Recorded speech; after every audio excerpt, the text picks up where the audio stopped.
What's happening? Welcome back to my channel. Um, you know, I'm I do this as like a joke, but it seems like that's my intro now. You are now my home slices. Um, anyway, haven't seen you guys in a very long time. Um, the awards are coming up, and this is going to be next week, I think. Yeah, next week is going to be the final pay per view, or rather, the final card of the year. And I'm also going to be focusing heavily on making the album incredible. So yeah, it's sad, but it's not that long, I guess. We're going to be able to see each other in a couple of weeks. When we think about it as a year. What's up? What's up? What's up, man? Let me increase the brightness so that I can see everyone who's on the stream. Jonald Mendoza. What's good, man? What's good? Yeah, you are the first, I think. Arya, Gan Pantoja, Evloev. Will that hit?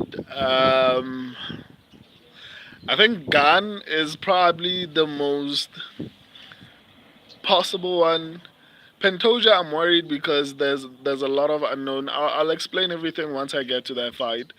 Um, the Anderson, 1986. What's good, man? So I was actually doing like just briefing everyone. So yeah, as I was saying, it's sad because this is like the final pay per view of the year. Um, Muffin Man DDP. The Anderson. I love Gun though. Yeah, I also agree. I think Gun is going to probably do really well. Doing good, thanks, bro. And you? I'm awesome. I'm awesome. I'm awesome.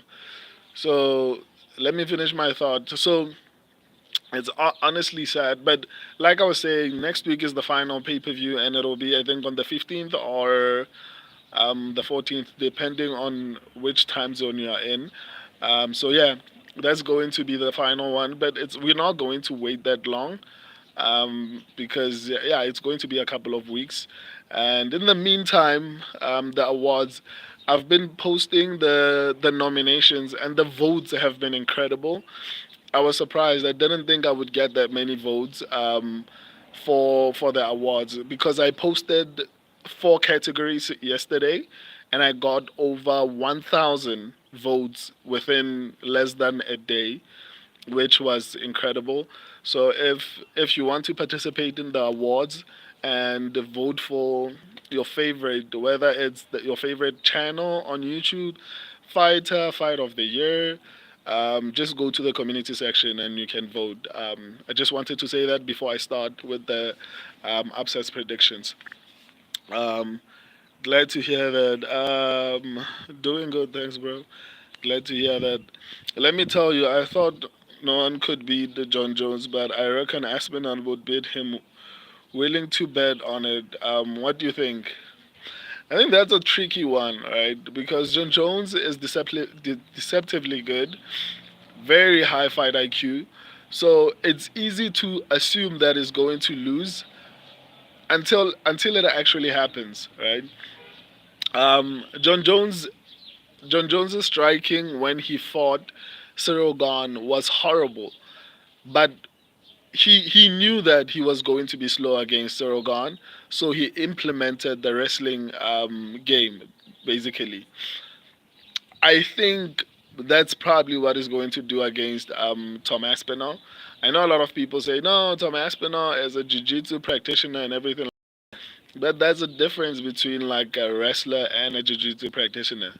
So Oliveira is incredible at the jiu-jitsu, but he's not really good at wrestling, and that's why Aman Sarukian had so much success when he was fighting him because Oliveira's main focus has been to submit you, which is basically what BJJ is, whereas wrestling is more about control, and which I feel like John Jones will have the advantage in.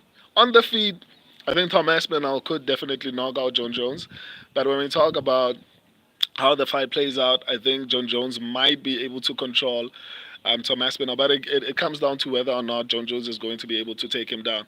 You guys are getting me off topic. I need to actually start doing the upsets predictions. Um, let me reply to the final comments, and then I'm going to start doing the upsets predictions. I apologize. Glad to hear that. Brock Hansen, there will be no upsets on the main card, I reckon, besides maybe Choi. Okay, I could see that. The Anderson, John Jones won't fight Tom Aspinall. He could. I think it's possible if they pay him enough. He could for Tom's knees. Yeah, I think so too. Muffin Man, Aspinall is too quick, so wrestling would be John Jones's only hope. I think so as well. The Anderson, people don't realize how strong John Jones is. Yeah, that's. I think a lot of people are underestimating him, but I think that's what makes MMA what it is. Anyway, let me get started with the upsets predictions. Haven't seen you guys in a while. I'm going to be here for a while. I made sure I charged the phone, and yeah, let's get it. Kennedy Nzechukwu versus Lucas Brzezinski. My subscribers and I went with Kennedy Nzechukwu. Nzechukwu is a massive favorite at -520, -520, and Lucas is the underdog at +350. Do I think an upset is possible? You know what? Yeah, I feel like, and I said this when I did my predictions, my final predictions. No, I'm from Pretoria, not Johannesburg. So I said this when I did my final predictions that obviously I'm picking Kennedy Nzechukwu, but I feel like he is missing something. He doesn't seem physically strong, right? It feels like he's chinny. I don't think it takes much to knock him out. And I feel like Lucas has that ability. Obviously, Kennedy Nzechukwu will have a little bit of power, maybe over Lucas. He will have reach, but of the two, I don't know, man. I feel like Lucas is might potentially be the better striker, but it's heavyweight, so you never know. So I guess we'll just have to wait and see. But I don't like the fact that Kennedy Nzechukwu was having. It wasn't a competitive. I'll say a semi-competitive match against that short, chubby guy. I forgot his name. I don't like the fact that he was having a semi-competitive match. It wasn't competitive, but there were moments that I was like, oh, okay, and I was holding my breath throughout the whole entire fight. And I don't. If you are truly talented, I don't want you to make me feel like that when you're fighting someone who I feel like you should be able to run through. So yeah, I don't know, man. I don't feel like Kennedy Zachuku is physically strong. I think that's his biggest weakness, and it makes him a little bit more chiny. Even at heavyweight, I don't feel like he built muscle. It's probably just him gaining weight, based on my analysis, right? Maybe he built a little bit of muscle, but I don't see any difference between him at light heavyweight and heavyweight. So I honestly don't think he built that much muscle, if he even did.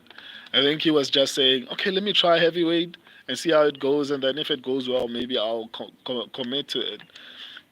So maybe we'll see something different, but I'm not a very confident in Kennedy Zachuku, so I'll definitely say an upset is possible.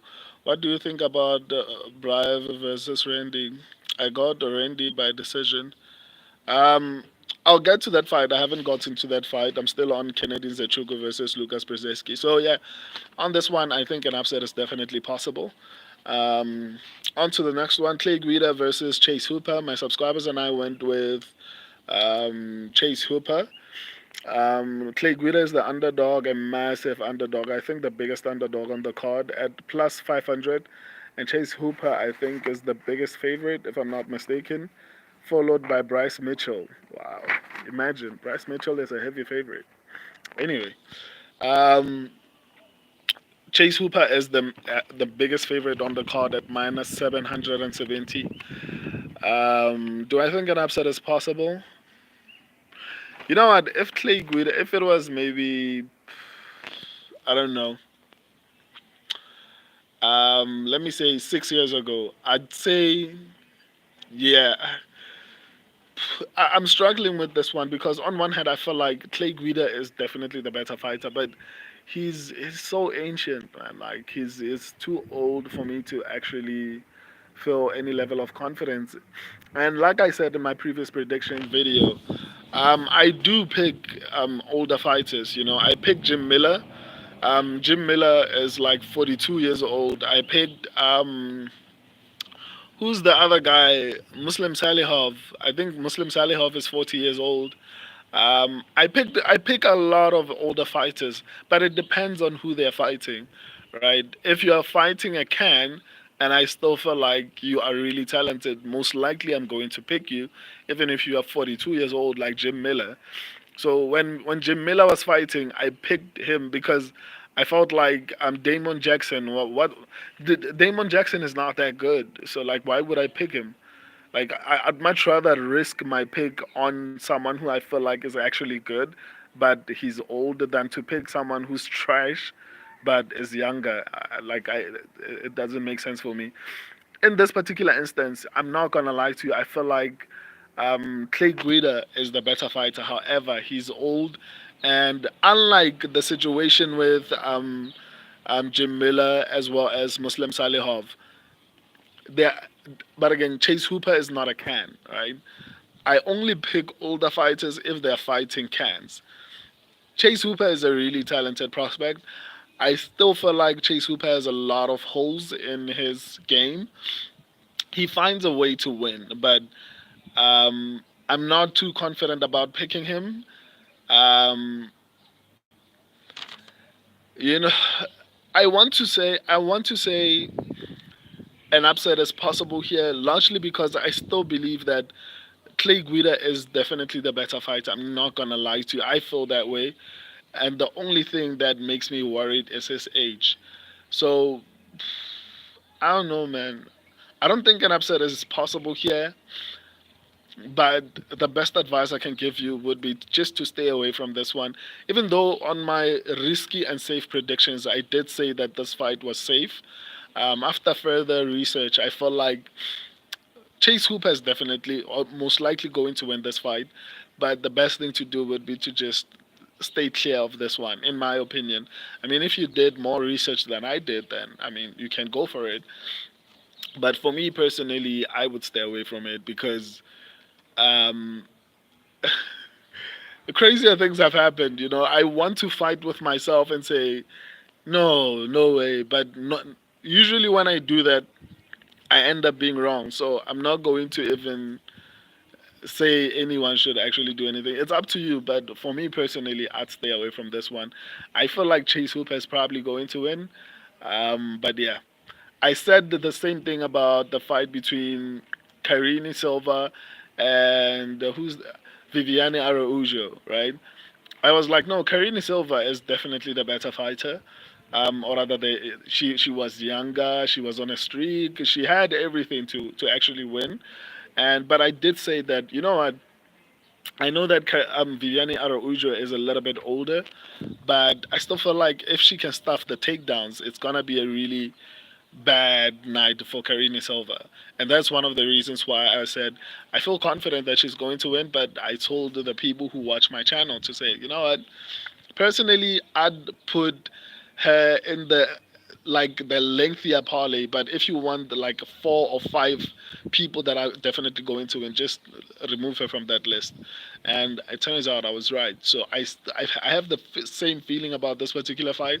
I feel like Guida is the better fighter. However, Hooper just finds a way to win. So I guess I'm going to respond to everyone once I'm done doing the abscess predictions. And I have a bad sheet today, so don't worry about that. So I don't think Clay Guida is going to win. But I'm going to say just stay away from this one, unless you feel like taking the risk. So I'm not going to say an upset as possible here, but I have a funny feeling, so just stay away from this one. On to the next one, Michael Chiesa versus Max Griffin. My subscribers went with Michael Chiesa. I went with Max Griffin. Michael Chiesa is the underdog at plus 130. Wow. And Max Griffin is the favorite at minus 155. The last time I checked, um, Michael Chiesa was the favorite, which is which was funny. Do I think an upset is possible here?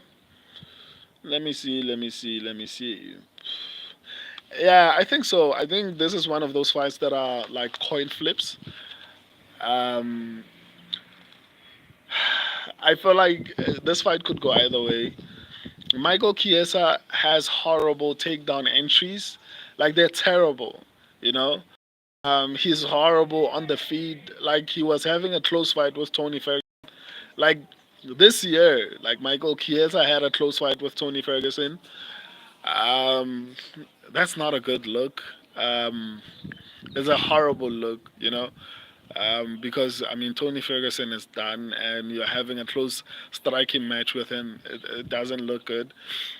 Michael Chiesa's takedown entries are terrible, and on the other hand, I don't feel like Max Griffin is that incredible at defending takedowns, but he has been fighting a couple of wrestlers, so even though he hasn't perfected his takedown defense, I feel like he's fought enough wrestlers to at this point in his career.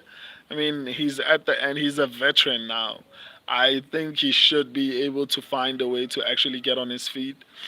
Um, it's not like Michael Chiesa is Hamza Chimaev. Okay, that wasn't nice. I shouldn't have compared him to Hamza. Who's a lower level wrestler that I can compare him to. I don't know, but like Michael Chiesa is not that good at wrestling. He can wrestle, but he's not very good at it. I mean, he got submitted by Kevin Holland, so clearly he's not very good at what he's doing. I'm sorry, I'm being mean, but clearly he's not very good at what he's doing. If you're getting submitted by Kevin Holland, I mean, like that's not a good look for you. So that's why I'm struggling, to be honest. I get why my subscribers picked Michael Chiesa because Max Griffin, his takedown defense is not that great. I just feel like between Max Griffin and Michael Chiesa, Max Griffin looks a little bit better.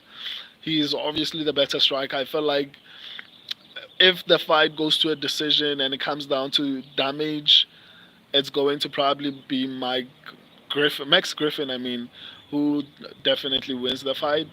But on the other hand, I could see Michael Chiesa just landing sloppy takedowns and actually controlling him for 3 rounds. So yeah, this is a coin flip. I'm not going to lie. I'm not very confident about this particular fight. For me to decide, I was like, both of them are trash, but who's worse, And for me, Michael Chiesa is worse, So I can't pick Michael Chiesa, man. Even if Max Griffin does not have the best takedown, I'm hoping. I don't feel like Michael Chiesa has the best takedown accuracy as much as I don't feel like Max Griffin has good takedown defense. To everyone who just came onto the stream, I'm going to respond to everyone once I'm done with the upset predictions. So yeah, an upset is massively, massively possible here. So I'm hoping I get 100% again on this card, but we'll see what happens. So yeah, an upset is definitely possible here. On to the next one. Cody Durden versus Joshua Van. My subscribers and I went with Joshua Van. Cody Durden is the underdog at plus 135, and Joshua Van is the favorite at minus 165. I'm also surprised by this one because last time I checked, I thought Cody Durden was the favorite. which is almost in a way it's like, oh, okay. Um, so do I think an upset is possible here?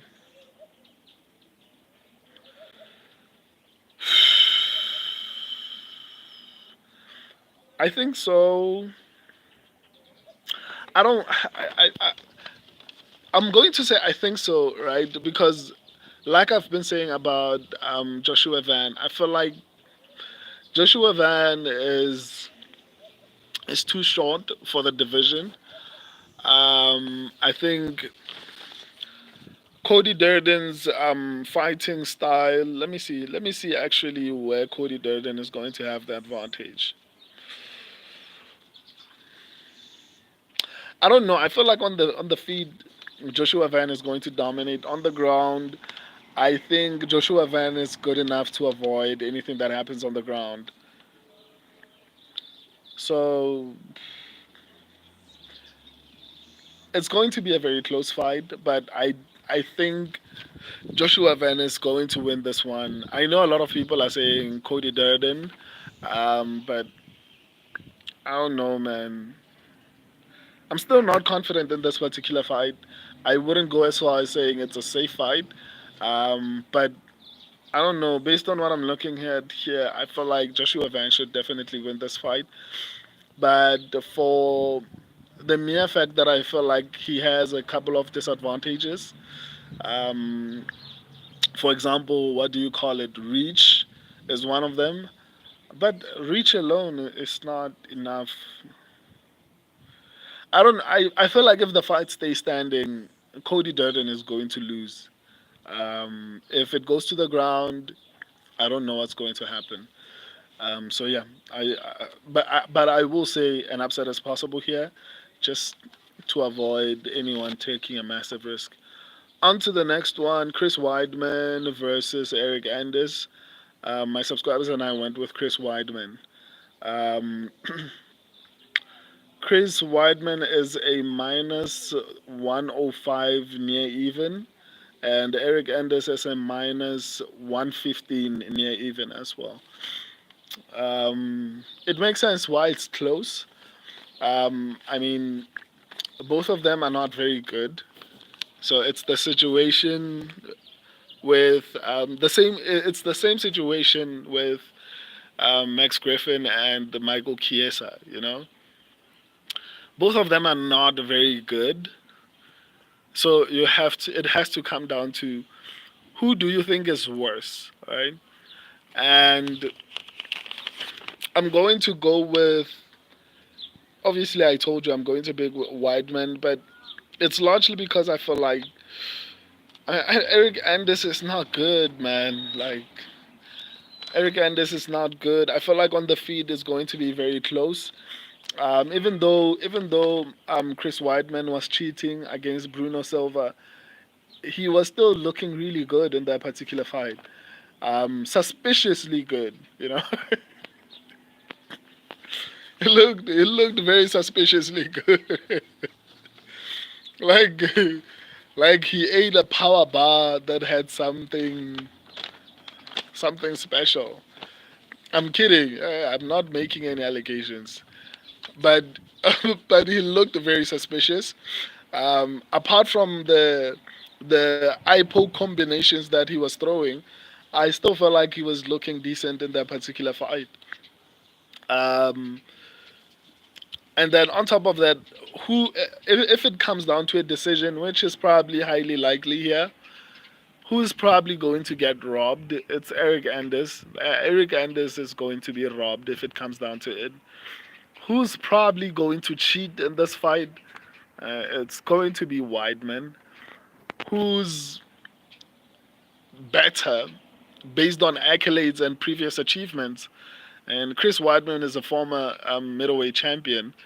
So he's definitely better than Eric Anders as far as fighting. On the feet, it might be close, but I feel like Chris Weidman has a bit of power. He has reach. He's better defensively. Eric Anders is better offensively. But I don't know, man. I think if this fight goes past the first round, Chris Weidman is probably going to win. Um, On the feet, it's going to be close. I'd give the advantage to Chris Weidman because of the reach, because of the a bit of power between the both of them. I feel like Chris Weidman has a little bit more of punching power, in my opinion. On the ground, obviously, Chris Weidman is going to have the advantage, but he hasn't been grappling. I don't know why. But I feel like Chris Weidman has a variety of ways to win. Sure, he's old, but it's not like Eric Anders is young. Like I think he's like 3 years older or 2 years older than Eric Anders. There's not such a massive gap between the both of them. Um, so to be honest, I don't know, man. When I look at it, skill for skill, Weidman is better. Who's going to cheat to win? Probably Weidman. Who's probably going to win if it comes down to a robbery? Probably Weidman. Why would I pick Anders? Because he's younger and maybe might knock out Chris Weidman. I'm not going to pick Eric Anders. So I'm going with Chris Weidman. But still, they're both horrible. I'm just picking the one who I think is less horrible, you know. So that like the situation was Jim Miller and Muslim Salihov. They were fighting people who were trash, and even though they were older, I was like, I'm not going with this guy because he's trash, you know. And the other one is a little bit decent, even though they are older. So I see it as the same situation. Anyway, on to the next one. Randy Brown versus Brian Battle. My subscribers and I went with Brian Battle. Um, Randy Brown is the underdog at plus 205. Brian Battle is the favorite at minus 250. Do I think an upset is possible here? Oh, my flipping damn. Yes, an upset is possible. When will I get to a fight where I say it's. Now Chase Hooper is looking a little bit better right now after going through these fights. I'm like, you know what? Chase Hooper is not that bad. You know, like you can take him if you want to, because it doesn't look good, man. There are fights where I feel like, okay, these people are probably going to win, but there aren't any fights that I feel like 100%. But I'll get to them. That's fine. So Randy Brown versus Brian Battle. Um, whew, this is going to be a very close fight. Quite literally in every sense of the word. I'm extremely worried about this particular fight. In this instance, right, both of them are decent contenders. I think we are going to find out if Brian Battle is as good as we think he is. Um, but I feel like he's having the same resurgence that Joaquin Buckley had. I remember when Joaquin Buckley had like 1 or 2 fights in the welterweight division. Him and Brian Battle were speaking about what was the contender? Was it Ian Gary? I think Joaquin Buckley was trying to fight someone in the bottom 15, and both Brian Battle and Joaquin Buckley were busy talking to each other and ended up saying, "How about we fight?" And they're like, "Yeah, no, let's do it." But it never really happened because they got booked with different opponents. But in my opinion, I bring that up because I felt like I don't know why. I just felt like they were going through the same resurgence. I don't know how to put it properly, but the same thing that's happening with Joaquin Buckley, it feels like it's happening with Brian Battle. My biggest issue is I feel like Randy Brown is really good at striking. I don't feel like he has any advantage over Brian Battle, except that maybe he's a little bit faster than Brian Battle. But Brian Battle has looked decent. He looks like he's improving every single fight. Even though he's not the best striker, even though he's not the best grappler, but I feel like he mixes everything up so well that it makes him what he is. It's like George St. Pierre. I'm not comparing him to him, but I'm just saying George St. Pierre was not good at either striking or grappling. He was good at mixing everything up. So I feel like Brian Battle is more or less the same way. But I guess we'll just have to wait and see because I really think if we're talking about technical striking, I think Randy Brown is going to be slightly, not by much, a little bit better. But as far as even on the ground, man, I don't think Randy Brown is going to out grapple Brian Battle, but I think he's good enough to actually avoid getting taken down or anything of that sort. So let me see. Oh my god. I think Randy Brown is going to be better defensively in terms of striking. And Brian Battle is going to be better offensively. He's very aggressive when he fights, so I think he's going to maybe find a way to land. And because the power is on Brian Battle's side, I feel like even a knockout is possible or technical knockout. But this is a very close fight because both are decent fighters. So yeah, definitely stay away from this one. And it's not the situation with Chase Hooper. This one is a coin flip. Like, just stay away from this one. There are many fights like this on this card. On to the next one, Movsar Evloev. Do I think an upset is possible? Yeah, definitely. On to the next one, Movsar Evloev versus Aljamain Sterling. My subscribers and I went with Movsar Evloev. Movsar Evloev is the favorite at minus 245. Aljamain Sterling is the underdog at plus 200. Do I think an upset is possible here?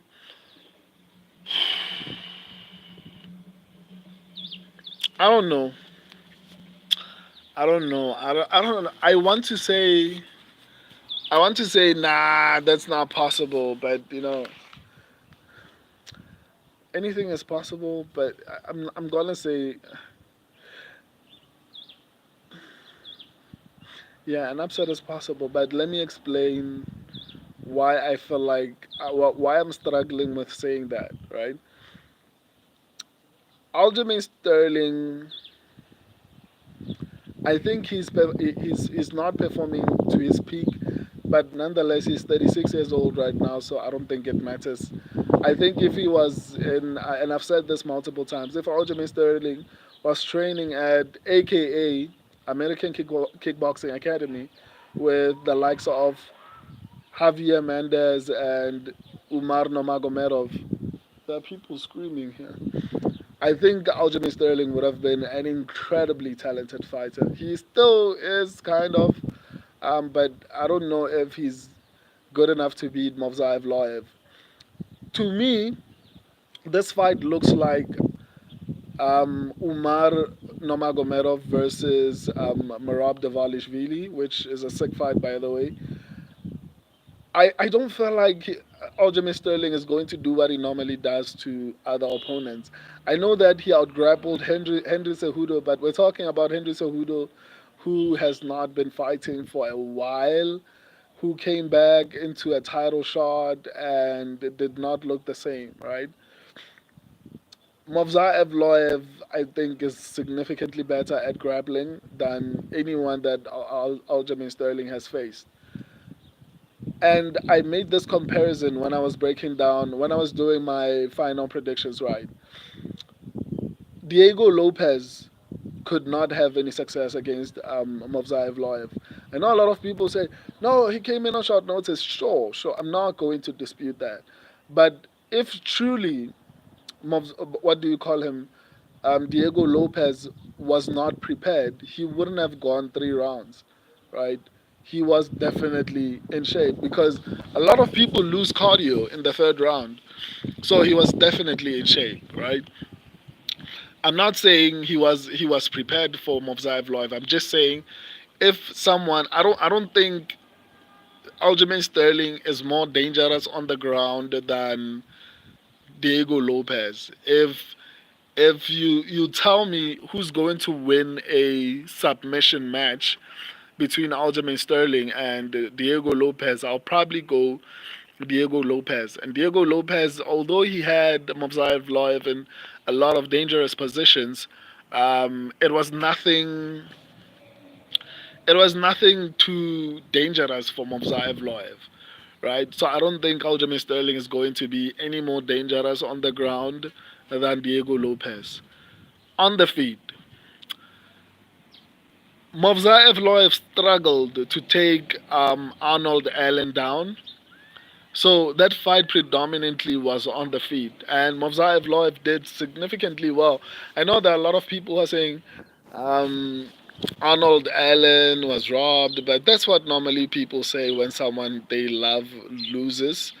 I think Movsar Evloev actually won that fight, but that's beside the point. The point is Movsar Evloev was able to perform decently on the feet against Arnold Allen, who, in my opinion, is probably one of the best strikers in the featherweight division. Max Holloway had to implement grappling in order to win a decision. I think Max Holloway won a decision, right? If I'm not mistaken, Max Holloway won a decision against Arnold Allen. Max Holloway had to implement grappling in order to beat Arnold Allen. Obviously, he was striking, but he was mixing everything up, which is something that Max Holloway hardly ever does, which is a testament to how good Arnold Allen is. And Movsar Evloev was able to perform really well on the feet with him. So, a quick recap: Movsar Evloev performed really well on the ground against Diego Lopez. I don't think Aljamain Sterling is more dangerous on the ground than Diego Lopez, even on short notice. But Diego Lopez was ready. He wouldn't have gone 3 rounds otherwise. On the feet, definitely Aljamain Sterling is not Arnold Allen. So let's look at who Aljamain Sterling has faced. The best strikers that he has faced, right? Sean O'Malley knocked him out. Maybe I shouldn't use that example. Who else? Piotr Jan. Piotr Jan was beating him up. Basically, he had to use wrestling to win that fight. Calvin Cater. Calvin Cater was winning, or rather not was winning, but Aljamain Sterling basically used wrestling in order to dominate. I picked Aljamain Sterling, by the way, in that particular fight at UFC 300.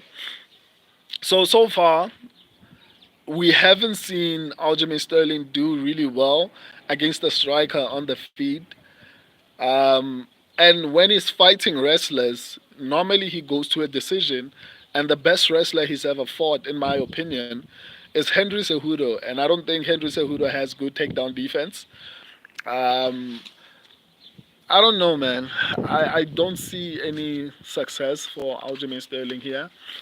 Um, Especially because it feels like he's already given up. He's been saying things like, "I know they use steroids and everything like that," and everyone gets tested, so which is insane to me. But nonetheless, it is what it is. So when someone speaks like that, it sounds like they're making up excuses ahead of time, so that if they lose, they're like, "I told you guys that." It felt different, you know. It's like when Bobby Green fought Islam Makhachev. He was like, no, that guy is inhumanely strong. Like he's on, like things like that. So people build in their excuses before they lose, so that once they lose, they're like, I told you guys 1, 2, 3. So, but nonetheless, I think I made my case for why I think Movsar Evloev is going to lose. But it's still a close fight, so I honestly cannot say an upset is not possible. Because irrespective of what I've just said, Aljamain Sterling is a former champion, so I have to give him that level of respect. But once again, in summary, every striker that Aljamain Sterling has fought has beaten him up. He had to use wrestling to win. Movsar Evloev has been able to perform decently on the feet against some of the best strikers in the featherweight division. On the ground, I don't think there's anyone more dangerous featherweight division than Diego Lopez, except maybe, I don't know, Ilya Tuporia. I want to say Bryce Mitchell, but I don't know about that. But still, I feel like Movsar Evloev faced a more dangerous submission artist in what do you call him, Diego Lopez, than Aljamain Sterling. So yeah, on the feed he performed really well against Arnold Allen. I'm going to say an upset is possible here, but I just explained why I feel like Movsar Evloev is going to win. Anyway, on to the next one, Vicente Luque versus Temba Gorimbo. My subscribers and I went with Temba Gorimbo. Vicente Luque is the underdog at plus 175. Temba Gorimbo is the favorite at minus 210. Do I think an upset is possible here? I'm not gonna lie to you guys. In all honesty, I feel like Temba Gorimbo is the better fighter, but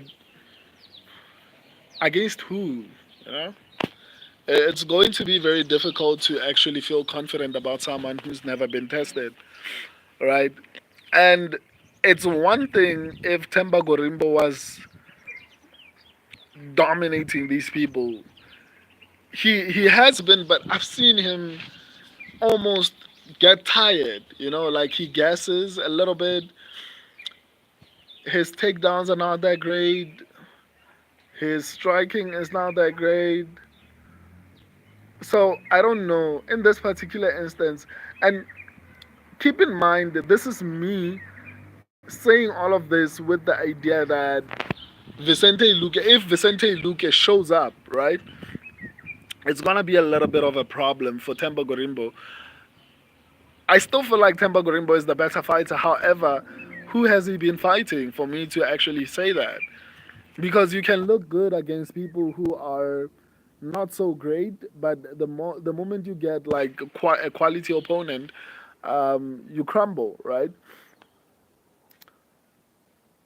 I feel like Temba Gorimbo is probably going to win this fight. I don't think Vicente Luque is the same, but I will say this: Vicente Luque is still in his prime. Vicente Luque is still good and is the more experienced fighter in this particular fight. So if Vicente Luque somehow decides to show up, it's gonna be a very tricky fight, and that's what's risky about this particular fight, right? Because Vicente Luque is still in his prime. He's like 33 years old. So he can show up. He definitely can show up out of the blue. He still has that ability to actually just one day out of nowhere shock everyone. Like right now, he has that ability. Even next year he'll be like 34. He still feels like he has given up in a lot of his recent fights. The moment he feels any type of adversity, it feels like he just crumbles, right? So I'll say Temba Gurimba is probably going to win this fight, but it's risky, largely because Vicente Luque is still in his prime. He can show up at any moment, and no one will know he's going to show up because he still has that ability to do that. So, in all honesty, I'd feel safer. Both Movsar Evloev versus Aljamain Sterling and what do you call it? This fight, Temba Gorimbo versus Vicente Luque. Both of them are risky, but at least with Movsar Evloev and Aljamain Sterling, we know what we're getting, right? We know who's good where, who's good where. We know both of them are going to bring their A game. So it's easier to say, and I think I justified my reasons for picking Movsar Evloev. So I'd feel more comfortable picking Movsar Evloev over Temba Gorimbo. Not because I don't feel like Temba Gorimbo is good or is better in this particular fight. It's only because there's an unknown factor of a good fighter that might show up at any moment that, like, without any prior notice, you won't know up until it gets into the octagon. And you're like, damn, Vicente Luque looks good, that could happen because he's still in his prime. So, because of that, I'll say it's a risky fight. I definitely think that Temba Gorimbo is probably going to win. But it's a very risky fight. I don't want to lie. Anything can happen if Vicente Luque decides to fight. Right, that's all it takes. So yeah, this one, an upset is definitely possible on this one. So proceed with caution. On to the next one, Dominic Reyes versus Anthony Smith. My subscribers and I went with Dominic Reyes. Dominic Reyes is the favorite at minus 340, and Anthony Smith is the underdog at plus 265. Do I think an upset is possible here? No, no, no, no. I don't. I don't want to have too much confidence in. I don't want to have too much confidence in Vicente. But what do you call him, Dominic Reyes? because he's been very disappointing. But to be fair to him, he's lost to who? He's lost to Yuri Prohaska, Jan Blahovic, and who else? I forgot the last person he lost to, but it's top tier contenders. Um, is it top tier? Didn't he lose to Johnny Walker? Okay, I can't remember actually who he lost to. I just remember Jan Blahovic. I remember Yuri Prohaska. Um, but he hasn't been losing to like absolute cans. So I think people have been really hard on him because Jan Blahovic was able to take, what do you call him, Alex Pereira to a decision. No one else has been able to do that since then. Um, and till this day, the only people who've managed to get, um, and let me not go deeper into that. My point is, Jan Blahovic was still good when he beat him. Jiri Prohaska has fought for the belt twice. Former champion, you can't fault him for losing to him. I forgot the third person that he lost to, but still, it's not like Dominic Reyes has been losing to Vito Petrino, your Anthony Smith of the division. He hasn't been losing to trash cans. Um, I'm sorry. I'm sorry, but still, like he hasn't been losing to trash cans. I still feel like he is very hungry. I still feel like Dominic Reyes wants it. In all honesty, unless Dominic Reyes does something stupid, I don't see him losing. Whether it's going to be a decision, whether it's a finish, which I think is probably going to be. I think Dominic Reyes is probably going to finish Anthony Smith. But yeah, do I think an upset is possible here? I can't believe I'm going to say this, but no, I don't. I don't think an upset is possible. I don't think an upset is possible. Um, which is wild. Let me just double check and see if I'm right about what I'm saying. Yeah, no, I don't think an upset is possible here, man. Like maybe I'm wrong. Who knows? But I don't think an upset is possible. On to the next one. Nate Landwehr versus Duho Choi. My subscribers and I went with Duho Choi. Nate Landwehr is the favorite at minus 165. Duho Choi is the underdog at plus 135. Do I think an upset is possible here? I mean, of course, I picked Duho Choi, so it means I feel like he has a shot at winning. But let me see how big of a shot. Shit. I don't know. I feel like Duho Choi is the underdog for a reason. Um, whew. But I saw him sparring with Alex Pereira. Obviously, it wasn't like a heavy sparring session. It wasn't like too serious. But I saw him sparring with Alex Pereira. I saw him on how he was fighting on the ground because I think Alex Pereira took him down. Surprisingly, Alex Pereira looks really decent as far as grappling goes. So I don't know if a lot of people are going to have as much success as they think they are if they try to grapple Alex Pereira, because his takedowns and entries look better than when he fought Israel Adesanya. When he was fighting Israel Adesanya, him and Israel Adesanya were busy diving. They were diving, those people, from a distance. And now his takedown entries are like, it feels like he's setting them up with punches. I was surprised to see some of Alex Pereira's training. Anyway, that's beside the point. I feel like Alex Pereira obviously is a massive guy, and out of camp, Alex Pereira is a heavyweight.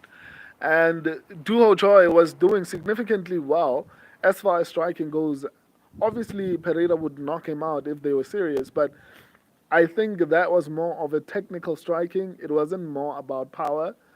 He was doing really, really well. Even when he was taken down, and even if Alex Pereira is not the best grappler on the planet, but the fact is, Alex Pereira is significantly bigger than him. So the mere fact that Duho Joy was able to do the right thing, like even after Alex Pereira took him down, he was doing the right things to get up. Like he wasn't just um, closing his guard and holding on to Alex Pereira. He was doing the right things in order to try and get up. So that reassured me a little bit. I was like, okay, it makes me a little bit more confident about my pick. I'm not gonna sit here and say Nate Landwehr does not have a shot, because out of all the fights on this card, I think this is probably the one pick that I'm very worried about out of all my picks. Because I feel like Nate Landwehr, he's Nate Landwehr, so he could win. He could definitely win. So I'll say an upset is definitely possible here. Obviously, because I'm picking Duho Choi, but I'm not underestimating Nate Landwehr. I still feel like uh, it's a coin flip. Also, this one, it's like Randy Brown versus Brian Battle. So yeah, an upset is definitely possible here. On to the next one. Bryce Mitchell. Bryce Mitchell versus Kron Gracie. My subscribers and I went with Bryce Mitchell. Bryce Mitchell is the second biggest favorite on the card.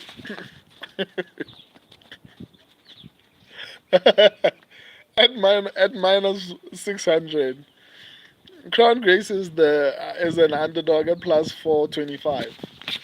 Who has this much confidence in Bryce Mitchell?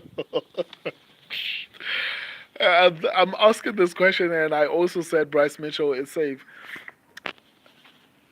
I don't bet on fights, but I would never bet on Bryce Mitchell. But no matter how confident I am, I always tell my subscribers that if even if I tell you a women's fight is 100% safe, do not listen to me, guys. And I've said this a long time ago. After Dudakova did what she did, losing a fight that she was supposed to win, I was like, guys, even if I say a fight is 100% risky, do not listen to it. As 100% safe, do not listen to me. And we saw what happened with Wang Kong, right? I feel like even with this fight, it's more or less the same thing. Bryce Mitchell should definitely win this fight. I think he's better on the feet. Crown Gracie might have some level of an advantage. I don't think it's a massive advantage, but it is an advantage on the ground. But he does not have good takedown entries. My biggest problem with this particular fight is that Crown Gracie is still in his prime. He has been off for a very long time, and a lot of people who are still under the age of 30, 35, even with a long layoff, they still have the ability to come back successfully. An example is the guy who beat um, Mickey Gall at UFC 309. Né? The guy who beat Mickey Gall came back after a long layoff with some injuries, and he won with a knockout. Joel Alvarez did the same thing. There are a couple of people that I can mention who have been able to come back successfully after a long time and have some type of success. I would have said Kron Gracie is going to look like trash, but the problem is we don't know what he has been doing when he hasn't been fighting. He could have been doing kickboxing, he could have been training kickboxing. That is possible. Hola, hola. That is possible. I mean, he's still. We honestly don't know. He could have been working on his wrestling because he is good at submitting people. He is just not good at getting takedowns because he basically scoots on his butt to try and get takedowns. Um, so maybe he has been working on his takedowns, on his wrestling. So we don't know what he's been doing. And on the other hand, Bryce Mitchell is not that bright.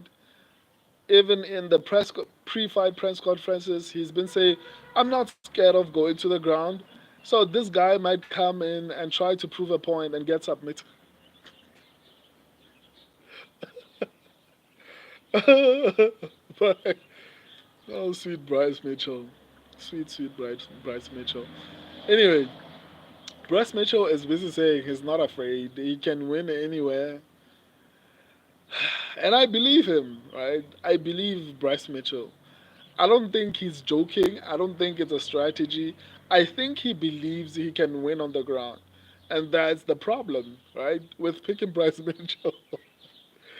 He might have a massive striking advantage, but Bryce Mitchell might say, you know what? Fuck it. I'm going to the ground and I need to prove a point. And then he gets submitted. So that's why I'm surprised that so many people have so much confidence in Bryce Mitchell. But I mean, he's one of the few fights that seem like are winnable.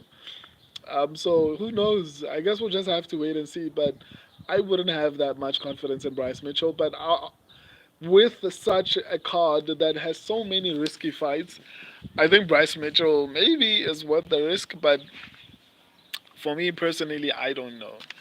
I'll see when I give you my locks. Basically, do I think an upset is possible here?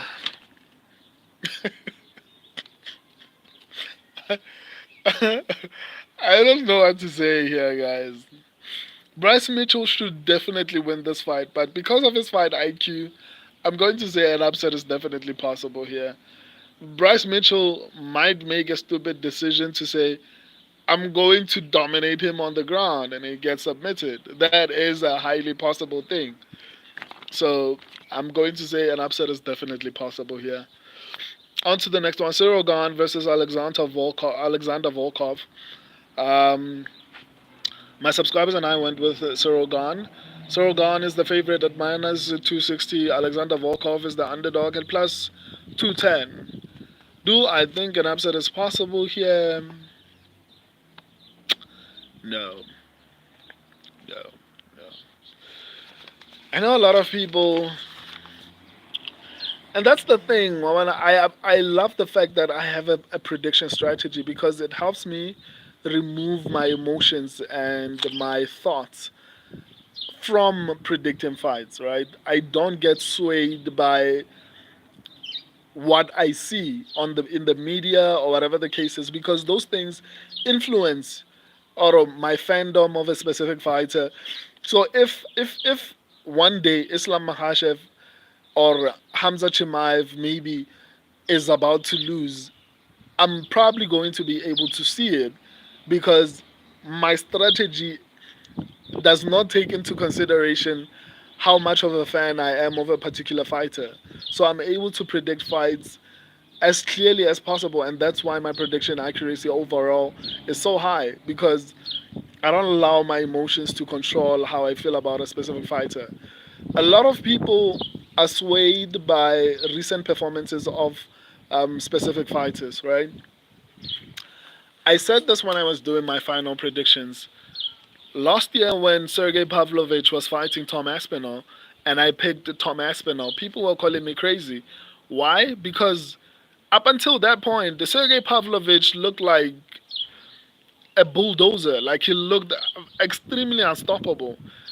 And on top of that, Tom Aspinall was coming in on short notice. It was like, oh my god, this guy is gonna be slaughtered. But I was like, no, I think Tom Aspinall is good even on short notice, right? So a lot of people were calling me a lot of crazy things. MMA fans are very disrespectful. Anyway, a lot of people were calling me a lot of horrible things. Like, yeah, you don't know what you're talking about. Delete your channel. Some were saying horrible things. But it's fine. I predicted that Tom Aspinall would beat Sergey Pavlovich, right? Because I could see that Tom Aspinall is better. When everyone was on Sergey Pavlovich, you can go through my channel. If you're new to the channel, you can always go back to my predictions from last year. It shows I picked Tom Aspinall over Sergey Pavlovich when Pavlovich was still scary, right?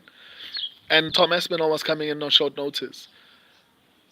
This year, I picked Alexander Volkov to beat Sergey Pavlovich. People were still like, "Are you insane? Are you crazy? Pavlovich is this and that and this and that." I was like, "Nah," and I did a prediction and a breakdown for that, and I was like, I feel like between Pavlovich and Volkov, I feel like Volkov has the reach. He's the better striker, more technical. Obviously, Sergey has the power, but when we talk about technical striking, Volkov is the better fighter, and he's very long, so he can use the reach to avoid getting hit. Right now, let's talk about Cyril Gahn versus Alexander Volkov. Number one, usually the person who wins the first fight will most likely win the second fight, right? But Cyril Gahn won that fight via decision, not via finish. Usually, what happens with rematches is the first time that person gets finished, in the rematch, that person loses via decision. Usually, not all the time. Obviously, there are exceptions like Bilal Mohammed, Leon Edwards when he was fighting Kamaru Usman, Dustin Poirier when he was fighting Conor McGregor. There are a couple of exceptions whereby the person wins the rematch, but normally, whenever someone wins the first fight, usually, statistically speaking, they end up winning the second fight, right? We have to also take into consideration that Cyril Gahn was very green in the UFC when he fought Alexander Volkov. He wasn't very seasoned, right? I think Cyril Gahn is going to be significantly better. Um, he is the more technical striker.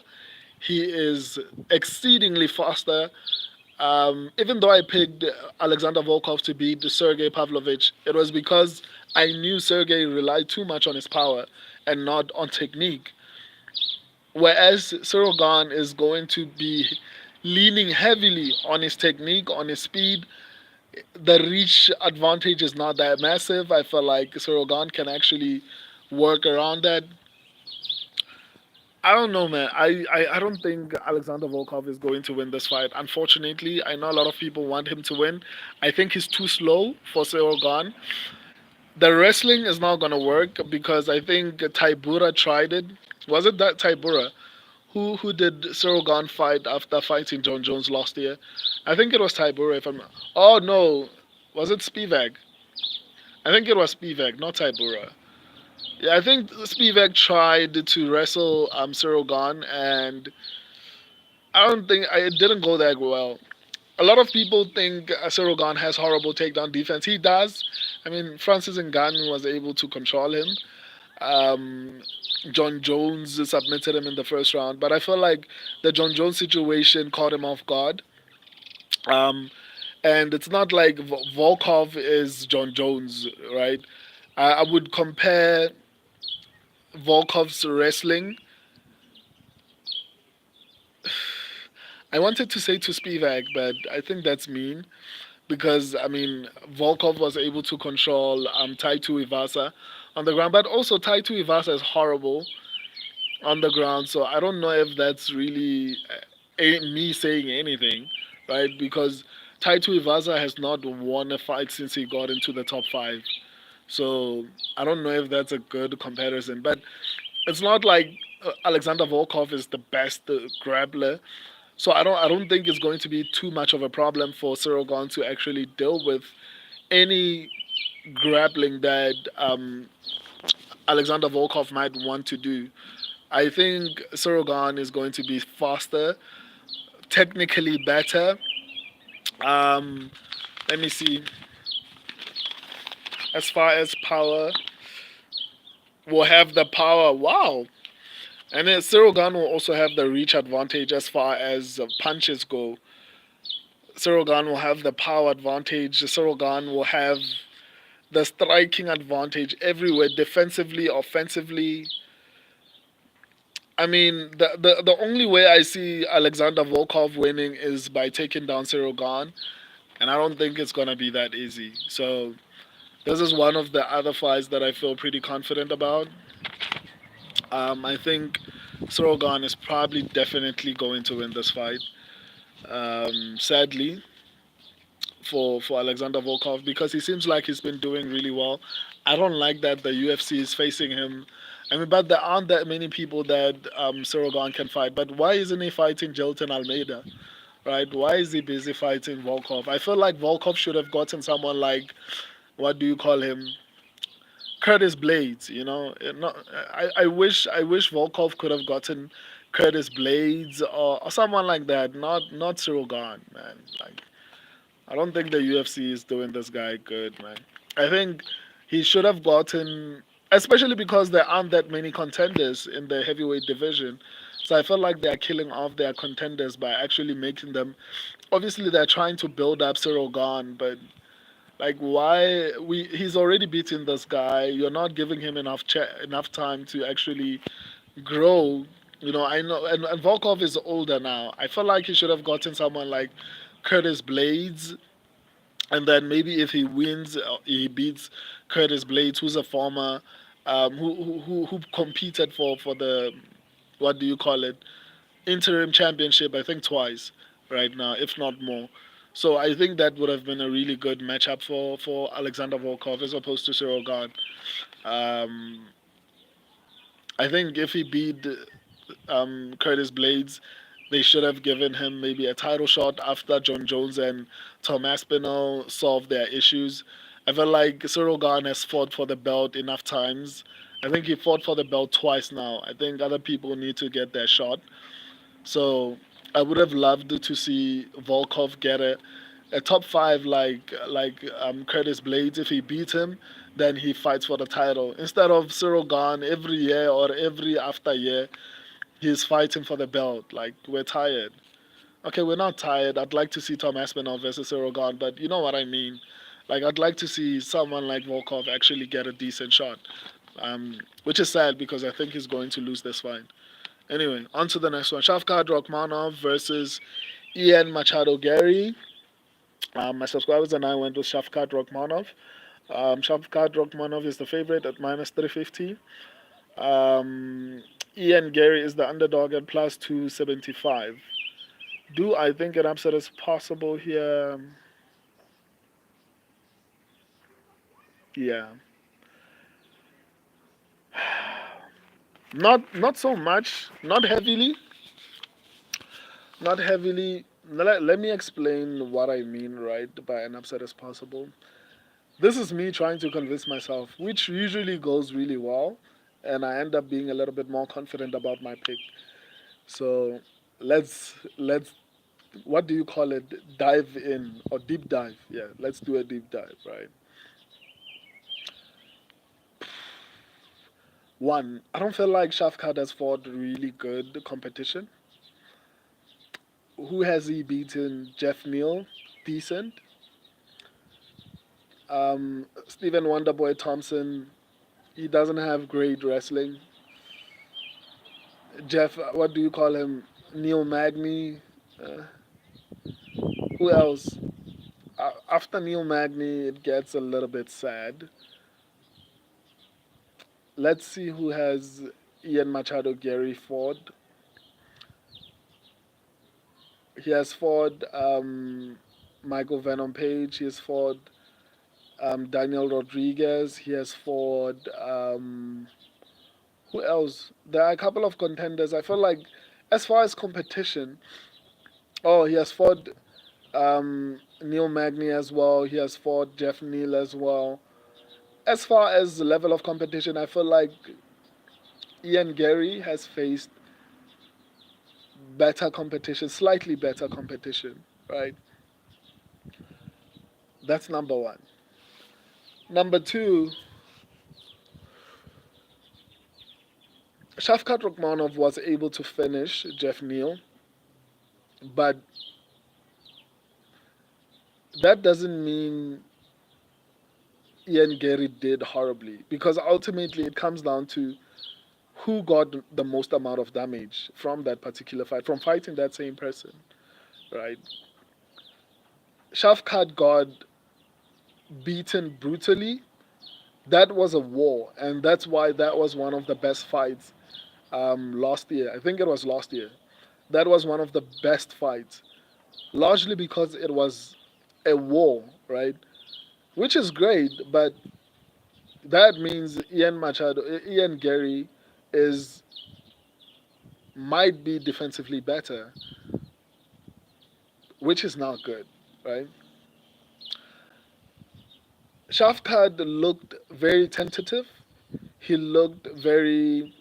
I don't want to say scared when he was fighting Stephen Wonderboy Thompson, and which, to be fair, I mean he wasn't fighting an average striker. Stephen Wonderboy Thompson is one of the best strikers in the UFC, so I could understand why Shafkat was a little bit more tentative, but it looked odd. Even Dana White was like, I was questioning his strategy. I was like, why does he look this way? But when he got the finish, I mean, when he gets the finish, you stop everything that you were thinking when you were questioning his strategy because ultimately he got it done, right? So why should you question him? So, but on the my biggest issue is that he looked really, really, really concerned with Stephen Wonderboy striking, which is something Ian Gary is good at, right? They've trained together, and I know that Shafkat has actually submitted Ian Gary, but Ian Gary knows that. Like, it's not like Ian Gary is coming into this fight not knowing that. Also, interesting enough, Kamaru Usman. You remember the fight between Kamaru Usman and Gilbert Burns? Gilbert Burns was very confident going into that fight. He was like, "We've trained together. He knows. He knows how good I am." So that means Gilbert Burns has submitted Kamaru Usman in training. But what happened when they fought? Right? Gilbert Burns obviously was successful in knocking down Kamaru Usman, but Kamaru Usman came back and actually finished Gilbert Burns, despite the fact that Gilbert Burns has submitted Kamaru Usman in training, right? So I use that as an example to say just because someone lost in training, it doesn't necessarily mean they're going to lose in the fight. For me, this fight, even though I'm picking Shavkat Rakhmonov, and even though on my videos, on my risky and safe predictions, I said this fight is risky, I said this fight is safe. I mean, I'm not gonna lie, after doing a little bit more research, I'm a little bit, concerned because as far as experience goes, I feel like Ian Gary has fought the better competitor slightly. It's not by much, but slightly. Ian Gary has decent enough wrestling to find a way to avoid getting taken down. What am I saying? I don't know, man. Is he going to avoid being taken down? I don't know. I mean, Shafkat on the ground is not Hamza Chimaev. Like, he was struggling with Wonderboy Thompson. Um, that's not a good look. Okay, I thought I would convince myself that this is going to be Shafkat's fight, but I think it's going to be very close. I wouldn't be shocked if Shafkat somehow managed to find a submission because let me actually try to technically break it down. I feel like on the feed it's going to be dead even. Obviously, on the ground, I favor Shafkat a little bit more, but I say dead even with a bit of an advantage to Ian Gary because that's his discipline. So I feel like on the feet it's going to be more or less evenly matched. On the ground, it's going to be Shafkat. But I think it's going to be a lot closer than a lot of people think it is going to be. A lot of people were saying Ian Gary is going to lose against Michael Venom Page, and I was like, we might not like him, but he's good at strategizing and game planning for a fight. And I did say that I wouldn't be surprised if he wrestled. And lo and behold, Ian Gary got into the fight and actually grappled Michael Venom Page. I called it, right? I don't know, man. I'm just a little bit tentative about this particular fight. I'll say I wouldn't be shocked if Ian Gary won. That's all I'll say. So, in conclusion, I think an upset is possible here. On to the next one, Alexandra Bentoja versus Kai Asakura. My subscribers and I went with Alexander Bentoja. Pentoja is the favorite at minus 250. Kai Asakura is the underdog at plus 200. Do I think an upset is possible here? Yeah, I mean, anyone who's been following my channel and listening to my streams for a long time knows that I've been saying that Kai Asakura, what do you call him, Alexander Pentoja, is on the verge of losing his title, right? And I actually even said that Pentoja is probably going to lose his belt within the next 3 fights. I'm just not sure that it's going to be Kai Asakura because one, Asakura has lost to less talented people than Pentoja, right? Kai Asakura, I don't know. I think Manel Cobb beaten Kai Asakura? I don't know. I think something like that. Either Kai Asakura won a very close fight. I can't remember. Either Kaya Sakura won a close fight or he lost to Manel Cab. Either way, it doesn't really matter. If you're struggling against Manel Cab, who is honestly, in my opinion, not that great, at least for now, then I don't know if you're going to be able to get past the Pentoja because Pentoja beat him, right? He beat Manel Cab. In fact, Pentoja has beaten like a large majority of everyone in the top 10. As far as rankings, I normally tell my subscribers that when I post my shorts, the statistics video, it's not just when I post the rankings, it's not just to say who is ranked higher for the hell of it. I don't use the UFC rankings, I use the topology ones because I feel like they represent a level of competition, whereas the UFC rankings are just about who is high, who they want to be higher, right? So Kaya Sakura is ranked number 40, if I'm not mistaken, or 49, something like that, in the world.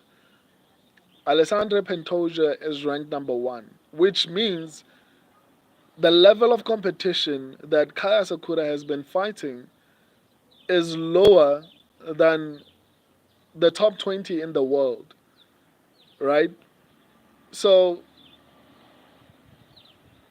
I don't know if he's going to be able to perform at number one level from number 49 because I know a lot of people don't care too much about rankings. When I speak about rankings, I'm referring to the level of competition, right? It means you haven't been beating people who are highly ranked, which means are highly a little bit more skilled.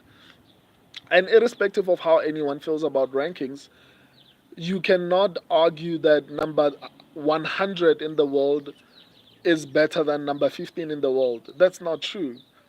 Number 15 will most likely kick number 100's ass easily. That's why they are ranked number 100, unless they are just a rising prospect that we don't know is good. But most likely, if you take number 15 in the featherweight division versus number 100 in the featherweight division, number 15 is probably going to win, right? Which is the situation in this particular instance. Pantoja has decent striking. He has been fighting really decent strikers. Manil Cobb is one of them. What do you call this other guy? Brandon Royval is a really, really, really good striker that I was, even myself, I was also underestimating, and he beat Tatsuro Taira, which I thought wouldn't happen. I was really confident that Royval would actually lose. Pantoja has beaten him twice. That guy, the guy who beat Tatsuro Taira, you know, he beat him twice. He beat Brandon Moreno, a really talented fighter. Like, he's beaten really talented strikers. He beat Steve Erceg, who everyone was saying is going to knock him out. Even though I know there's controversy, oh my god, he lost. I don't think so. But still, he has been fighting really, really good strikers. Like, it's not like he's been fighting, I don't know, grapplers only. By the way, Kaya Sakura has been losing, like, has lost to grapplers. So I don't know, but at the same time, Pantoja is declining, so he could come in there and lose. But I don't think it's going to happen because I think he knows that a lot of people are expecting him to lose, and he knows the only way he's going to lose is through a knockout. So Pantoja, I wouldn't be surprised if Pantoja just wrestles the whole fight and actually submits him, right? I think if this fight gets to the third round, Pantoja is probably going to win via submission. I think so. If this fight gets to the third round, Pantoja is probably going to win via submission. The first two rounds, I think Kaya Sakura might, I don't know, have a shot at winning. But if it gets to the third round, I don't think Kaya Sakura is going to win this fight. My subscribers and I are picking, obviously, Pantoja for a reason. He's more experienced, significantly so. He has striking. He's not going to get in there and get lost against Kaya Sakura. In fact, the only person who I think might get lost is Kaya Sakura because he's jumping high levels of competition, right? So yeah, but on the other hand, there are so many unknowns. Maybe Kaya Sakura is good, even with the level of competition he's been fighting. But I've seen some of his fights. He doesn't look special, you know. There's something about a special fighter. You can feel it by looking at them, and you're like, "Fuck, this guy is flipping talented, right?" I don't get that about him. I just feel like, okay, he's a good fighter, but I don't see that thing that makes me feel like this guy is going to be unbeatable for a very long time. Right? I don't see that. Um, Maybe I could be wrong, but nonetheless, this fight is risky. There's so many unknowns, and because of that, I'm going to say this fight an upset is possible. Before I start responding to your comments, let me give you my most confident picks, and then I can start responding to your comments. I don't know if the people who are commenting are still here. I'm probably going to be talking to myself. So my most confident picks, I'll say Cyril Gahn. I can't believe I'm saying this. Dominic Reyes. I don't know about Dominic Reyes, man. There aren't that many good, like, there are not that many safe fights here, man. Cyril Gahn, I don't have a choice. Should I take Bryce Mitchell? It's bad, guys. Oh, it's bad.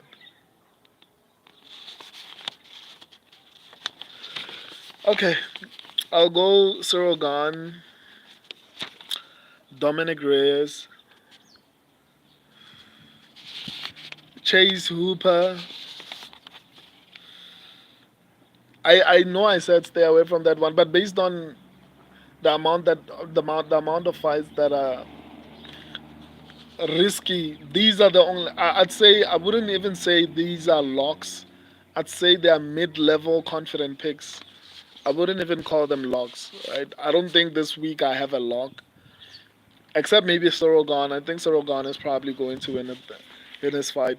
Bryce Mitchell would be a confident pick if his IQ was a little bit higher. I think he's going to make some mistake and lose.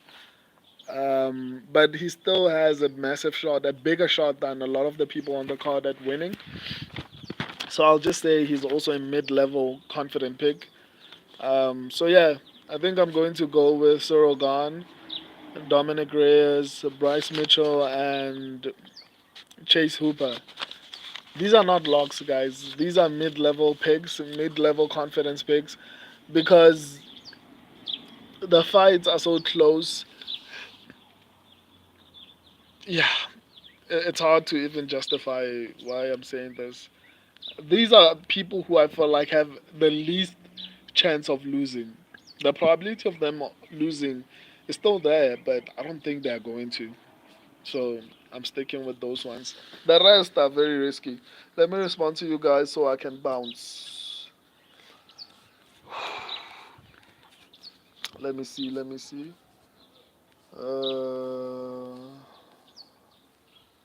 Okay, here we are. Gokhan Eren, what do you think about Brian versus Randy? I got Randy by decision. I mean, it is possible. I think the fight is very close, but I'm going to go with Brian Battle. I think he has momentum. I think he's a little bit more aggressive. I think he has more ways to win, but it's going to be a close fight, so it is possible for Randy Brown to win. Um, Dead Zone, no, Clay's too old. Still has cardio, but lacks timing and speed. Yeah, true that. I agree. Gokan, I'm telling, I'm getting Jim Miller vibes. Same here, man. I'm getting the Jim Miller vibes. That's one of the reasons why I was a little bit apprehensive about picking, um, not picking him, but actually saying it's a confident pick, right? Because I feel like Clay Guida is good, but he's old. That's the conflict for me. Nick, I picked Volkov against Khan. Okay, I don't think he's going to win. If anything, I think Khan is my most confident pick on the card. Delbert, Muscles, Dead Zone. No, Jim's different. He's getting slower, but the way he sets up his subs gives Jim an edge. Yeah, I agree. He looked very slow in that fight against Demon Jackson. Nick and Asakura. Gokhan Eren. Pantoja will clean ground with Asakura. I think so too, but I mean, it can't, we'll see when the fight comes because it seems like Kaya Sakura has been preparing really well for takedowns. Dead zone, Hooper striking was shit. Now his striking has improved after Casera's fight. Yeah, I agree. Velocity vibes. How you feel about Mozart versus Aljo over 1.5 rounds? Yeah, most likely both of them are not really good at finishing fights. But it sounds like Mobza is trying to actually change that because he's been criticized for not finishing fights. So he might shock us, but I think over 1.5 rounds, I think is safe. Dead Zone Nailed versus Duho Choi is more risky. Yeah, I agree. Walter D, what up, my dude? Oh my God, the Volkov winning. I thought Gunn looked terrible and slow and old against Jones. Not really. I think he got caught off guard. I think Sorogan looked good. He, in fact, looked better on the feet than John Jones in that particular fight. I just think he got caught off guard by a very good wrestler. Um, Walter D, and that was a while ago. Yeah, which means he could have improved as well. Um,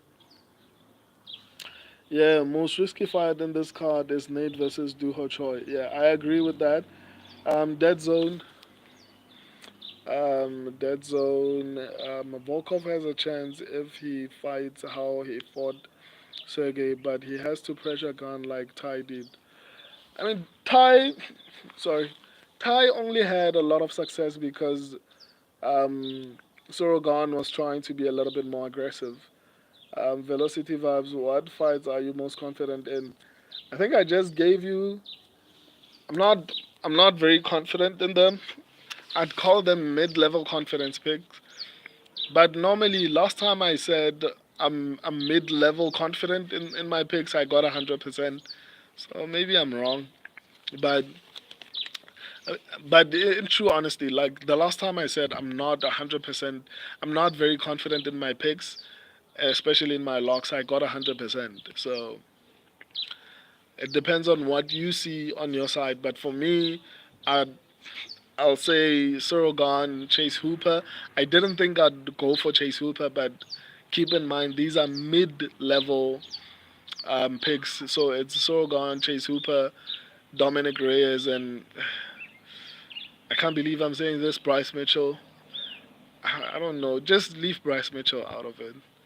Like maybe you can go for Cyril Gahn, Dominic Reyes, and Chase Hooper. Bryce Mitchell is is not very bright, so he might ruin everything for you. Um, Let me see. Velocity vibes. What fights are you most confident? Okay, I just answered that. Gokhan Aaron, Gan younger, faster, and more skillful, but Volkov to Gan with decision. Nah, man, I don't see it happening. I I don't see it happening. I could be wrong though. It is possible.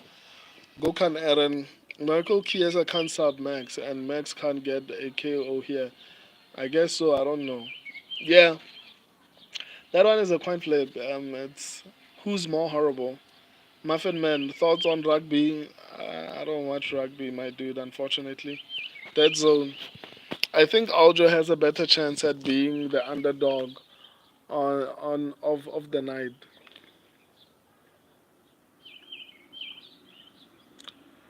Yeah, yeah, I could see that, but I don't know, man. I don't think so, but it is possible. Let me not say that. Sheza Rasul, do you have any deal? Wow, with such a name, I didn't expect you to do that. Gokhan Eren, Aljo will lose. I guess Mavza will get his this done. Then they give him Ahmed then a title shot. I think he should get a title shot. I mean, he's undefeated.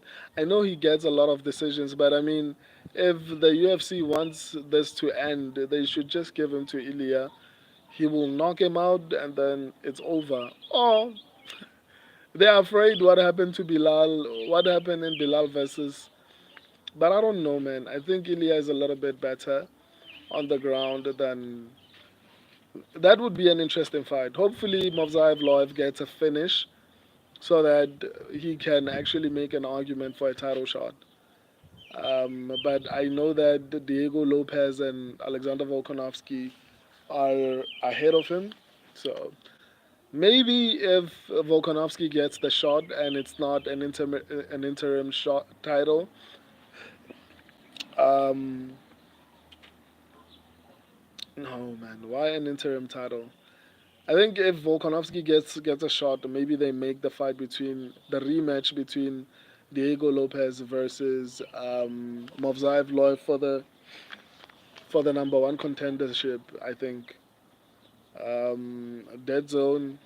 He has a good jab and decent takedown defense, but I don't know if he'll stop Chiesa's trips and constant takedowns. If he can keep it standing, he wins. I agree. I agree. A random person, nah. The Holland disrespect. I'm sorry. I'm sorry, but Holland is not great, man. Unfortunately, Dead Zone Movzar has zero finishes and almost got subbed by Diego. Aljo can get back control or a sub from God. Nah, man. I don't think Aljo is more dangerous than Diego Lopez, unfortunately. So if Diego Lopez could not do it, Aljamain Sterling, I don't think is going to do it. Random person, Holland has so much potential. It's upsetting to see him throw it away. Yeah, that's one of the things that made me give up on him. It's because he has decided he is going to be a fighter in the UFC who gets paid really well to fight on pay-per-views. I think that's what he's decided his career is going to be. It's going to be one of those guys who never really achieved anything but was in the UFC for a very long time. Or is going to be one of those guys who play around until they're 35, 36, and then says, I want to make a title run, and then it's too late. So either way, he's ruining his career. So who are we to tell him otherwise? That's what he wants. So we tried to stop him. He decided. Gokhan Aaron Diego way better than Aljo on the ground. Yeah, that's what I'm saying. So if Diego Lopez could not do anything on the ground, I mean, I don't see Aljamain Sterling doing any better. Movza only tries to control from God, and that's risky against Aljo. And it's not very risky. When was the last time Aljo submitted anyone? Like, it's not very risky. Like he couldn't submit Calvin Cater. Calvin Cater is not like a wrestler. If Aljamain Sterling was dangerous, he would have been able to submit Calvin Cater. It's not very dangerous. When was the last time Aljamain Sterling submitted anyone? I think it was T.J. Dillashaw. It's not that impressive. I don't. He finished T.J. Dillashaw. I don't know if he submitted him or what, but it's not very impressive. So if Aljamain Sterling was that good, he should have submitted. He should have submitted Calvin Cater. Anyway, on to the next one. Hasbullah versus Holland. Who I don't know. Random person dead zone. Aljo went life and death with Kada though. That's what I'm saying. Thank you, random person. What a cool name. I like your name. Thank you, random dude. Like if Aljo is that dangerous, he should have submitted Calvin Cater. Like you can't say Aljamain Sterling is dangerous and he's struggling to submit Calvin Cater. Sure, he dominated him. And by the way, I picked Aljamain Sterling to win that fight. But let's not lie to ourselves and say Aljamain Sterling is a dangerous guy. He's not dangerous. He just controls you. Um, he was he was submitting inexperienced grapplers early in his career. Since he got to the top, I mean, who was the last person he submitted since he fought Diane? I think the only finish that Aljamain Sterling has ever had since he got to the belt, I think it was T.J. Dillashaw. That was the only person that Aljamain Sterling ever finished since he got to the belt. So let's not sit here and act like Aljamain Sterling is this dangerous guy who's going to finish you. It's not that. I know we criticize Movzaev Loev. Oh, he doesn't have any finishes in the UFC. Sure, you have a point, and it's not like Aljamain Sterling is going to finish anyone. So let's get that straight. Gokhan Aaron also this fight happening in featherweight. Movza by not so easy money. Yeah, I agree with that. I think I responded to everyone. I love and appreciate all of you. If you haven't, go to the community section and go vote. The awards will be coming onto the channel on the 28th. There's so much work I have to do, but it's all worth it for you guys. I'm going to make these awards incredibly big. I promise you, this is going to be the platform to be in December. I'm going to make these awards massive. I promise. So if you haven't voted, go to the community section, vote for your favorite fighter, the fight of the year, coach of the year, the gym of the year, submission of the year, knockout of the year. Go vote. Everything is there. Other categories will come out tomorrow and Sunday probably, and then those will be it. By Sunday, all the categories for voting will be out, so you can vote for whoever you want to win. I'm going to start working on the awards show. I'm really excited about this one. I love and appreciate all of you. Until Monday, when we do the prediction results, I love and appreciate all of you. Deuces.